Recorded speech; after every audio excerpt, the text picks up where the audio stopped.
ఒక తప్పు మాత్రం చేసినాం. ఏంటిదా తప్పు? మీ గౌరవం కాపాడలే కార్యకర్తలది. ఎట్లా?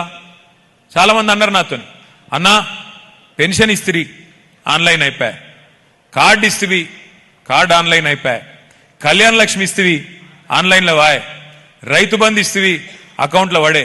ఇక నన్నెవడు దిగుతాడన్నా? మరి నా సంగతి ఏంది? మరి ఊళ్ళో పోయి మళ్ళీ ఓటు అడగాలంటే నా గౌరవం యాడుంటుంది అని. అందుకే నేను మీకు మాటిస్తున్నా, ఇట్లాంటి చిన్న చిన్న పొరపాట్లు మొత్తం ప్రభుత్వం మీదే దృష్టి పెట్టినాం, పార్టీ మీద ఎక్కువ దృష్టి పెట్టలే. వాస్తవానికి 10 ఏళ్ళు కొత్త రాష్ట్రం కదా, కొత్త సంసారం కదా, కొత్త ఇల్లు కదా, పునాది గట్టిగా పడాలి. మన రాష్ట్రం నవ్వెటోళ్ళ ముంగట జారిపడొద్దు. మీకు పరిపాలన చేతనైతే దాన్నోళ్లను నోర్లు మూపియాలే, మంచిగా నడిపియాలని ఆలోచన చేసినాం తప్ప వేరే ఆలోచన చేయలే. కానీ నేను మీకు మాటిస్తా ఉన్నా, వచ్చే 5 ఏళ్ళు అట్లుండదు. 2028లో మీ అందరి దయతో ప్రజల ఆశీర్వాదంతో తిరిగి కేసీఆర్ ముఖ్యమంత్రి అవుతాడు. అయినాక నేను బాధ్యత తీసుకుంటా.